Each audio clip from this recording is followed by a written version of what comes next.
Hi, it's Laura Fales, Food Service Director for USD 320, and today we're going to be making apple tuna salad sandwiches. And I know that you may be thinking, but I don't like tuna. I want to challenge you to try this recipe and let me know whether or not this recipe changed your mind. It's delicious, it's nutritious, it's lean, and it gives us lots of protein. So, the things that we're going to need for the recipe today are lettuce, tuna, bread, mayonnaise, apples, celery, a nut of your choice, in which today I have pecans, and sweet relish. The utensils that we'll need to use are our half cup, our third cup, quarter cup, and a teaspoon and a tablespoon measuring spoons. I'm going to be using an apple corer today, but you don't have to do that. A spatula, cutting board, a knife, and a mixing bowl. So you have everything that you need, and we will get started by washing all of our fruits and vegetables. In this case, we have apples, celery, and lettuce. We don't need very much celery, so you have just about exactly what you need. I'm going to take a few stalks, and at home, it's easy to rinse your fresh fruits and vegetables if you have a colander. And I know a lot of you have sprayers at home, not quite like this, but you can use a sprayer or just with your regular tap. So I'm going to turn our water on, and this sprayer is very loud and very forceful. So I'm just going to kind of, sounds like I'm ringing bells, doesn't it? So we give them a good rinse, and I'm going to put them up here on our cutting board. The same with the apples. Be sure and remove those stickers if that's on your apple. Now lettuce is fairly tender and it doesn't like to be spray washed as hard as that. I'm going to peel off a few leaves, and these I'm going to gently wash under a stream of water. If you're using fresh from the garden salad, or lettuce rather, you'll want to make sure that you really wash each leaf before you eat, because when it comes fresh to you from the garden, there's a better chance that there's going to be still some dirt that you'll want to make sure that you get off really, really well. Okay, I've got all these things on our cutting board. And our celery calls for, sorry, my mise en place over here is not quite how I want it to be, so let me get that organized a little. So what I like to do with celery is to cut off those ends. Sometimes they're a little dried out. I just trim all the edges just like that, and then very carefully, making sure that your fingers are well away from the blade, just do a nice little thin slice. Now, I like my little celery slices kind of thin like this, but you might like yours bigger, chunkier, longer, cut in half. It's really up to you. I'm going to do just a few more. There we go. Now we've got our celery ready. Now with the apple, if you have one of these apple corers at home, you can use it by lining it up over the core and pushing down, and all of the wedges come out easily. The apples, because they're apples and aren't perfect and don't grow perfectly, sometimes they don't line up quite right, so you may have a little more trimming to do. If you don't have one of those handy tools, it is no problem. You're just going to want to make sure that you cut out the core and then cut it into little bite-sized pieces. Again, keeping your fingers safely away from the edge of the knife. And I am going to chop this apple up just a little bit smaller, these pieces, because I really want them to just really be kind of diced up. Now you can see that my celery and my carrots are starting to mix together on the cutting board, and that's okay because these things are all going to go into the same bowl. Okay, there we go.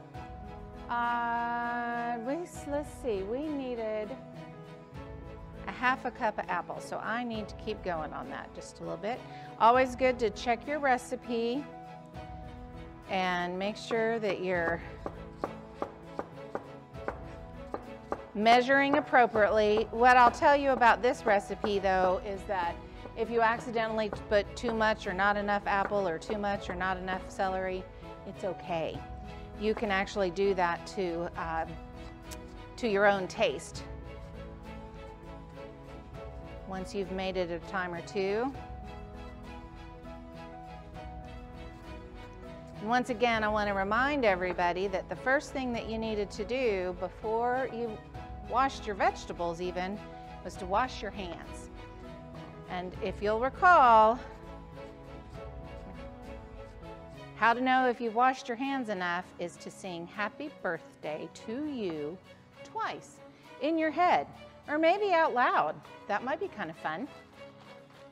Okay, so we've washed and cut our celery. Well, here, we'll do our lettuce a little bit. With these, you can cut or tear lettuce. Cutting lettuce can sometimes make the edges brown faster. So I don't know why that is, but maybe it's an old wives' tale, but it's what I've always been told and what I do. So cutting is just fine. If you want to tear it, you see how wet this lettuce is. It's perfectly okay to take a paper towel and dry those down a little bit so that your sandwiches don't get soggy, but I'm gonna just continue to let them air dry a little bit. Okay, so I'm also going to chop up a few of our nuts. Like I said, I'm using pecans today, and these are locally sourced pecans from Jim and Viola Lee, and they are delicious. I'm not gonna lie, I've been snacking on them a little bit. So we want about 1/4 of a cup. Oh, and the fun thing about nuts is they will fly. So just be careful, and again, watching your fingers. One little knife tip is, if you're using a big knife like this one, is to always keep the point on the cutting board.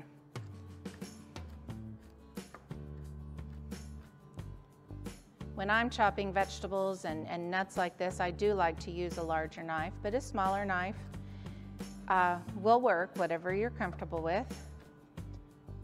All right, now we've got our pecans all chopped up. So we're going to start by starting to put our ingredients into our large bowl. And the first thing that goes in is 1/3 cup mayonnaise. Now again, I have put some in this bowl because we get mayonnaise by the gallon, and I really didn't want to measure out of a gallon jug. So here we go with our 1/3 cup of mayonnaise. And again, your handy spatula that came in your toolkit is good for getting every last little drop of mayo. All right, so we've got our mayonnaise in, and now we're going to add the the celery and apples. I didn't measure those, but you certainly can, so that you know your proportions at home. I've just gotten really good at eyeballing measurements.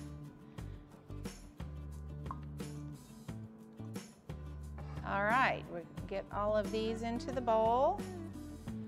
And now we're going to add our sweet pickle relish, which we need a tablespoon of that. So you can get your measuring spoons out. And there's a tablespoon. Now there is a difference between dill and sweet pickle relish, and this one calls for sweet. If you like things a little more sour, you could certainly get the dill one, and it would be a little zestier. I think the sweet goes a little bit better with the apple. This also calls for a teaspoon sugar. I'm going to choose not to put the sugar in, but you have it in your packet, and you can certainly add that at this time.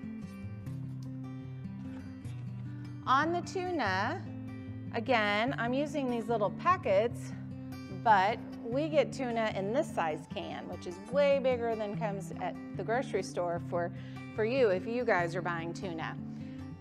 But to make things simple, we're using the little pouches today. These are great because they're perfectly sized, portioned. They're easy to take along. And like I mentioned earlier, tuna is a very healthy, lean source of protein. And it's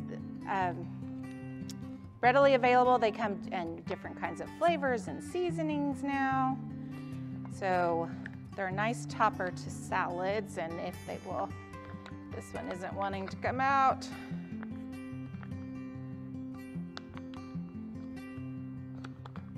Okay, now we've got our tuna, and we've got everything that we need in there now.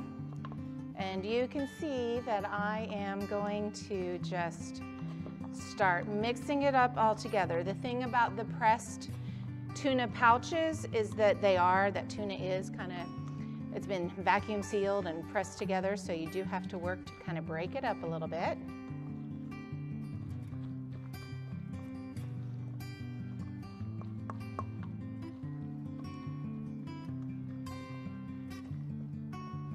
There we go, look at that. The nice green and the little bit of red from the apple make this a very colorful entree choice for our sandwiches. So I will now pull out, sorry, we got to reset here just a little bit. You can use whatever kind of bread that you like. You can even use hot dog buns or hamburger buns or tortillas or whatever grain you would like to use. And if you're not in the mood for any kind of grain, you could just eat the tuna salad as is.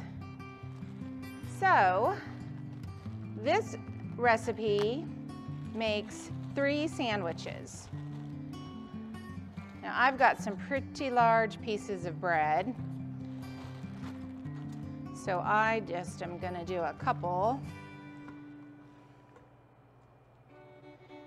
But all you need to do is to spread out about 1/3 of your apple tuna mixture on the slice of bread. You want enough to get it out to the edges, make sure every bite has some of this deliciousness in it. And then you can add your lettuce leaf. This also gives it a little bit of crunch. Now you'll notice that I didn't put anything on the bread like mayonnaise or mustard or any kind of condiment because we put mayonnaise into the recipe. So here we have our delicious apple tuna salad sandwich wrapped up and ready for your picnic. And in fact, picnics are part of the theme for the books this week. We have The Perfect Picnic. We also have a teen guide for fast, delicious lunches. And because my favorite apples are in here, apples are definitely one of my favorite fruits, we have an apple cookbook and a Step Into Reading book about apple picking. All of these books are available at the library, and we do hope that you will get in and check them out. So, like we like to say, see you in the lunch line and see you at the library.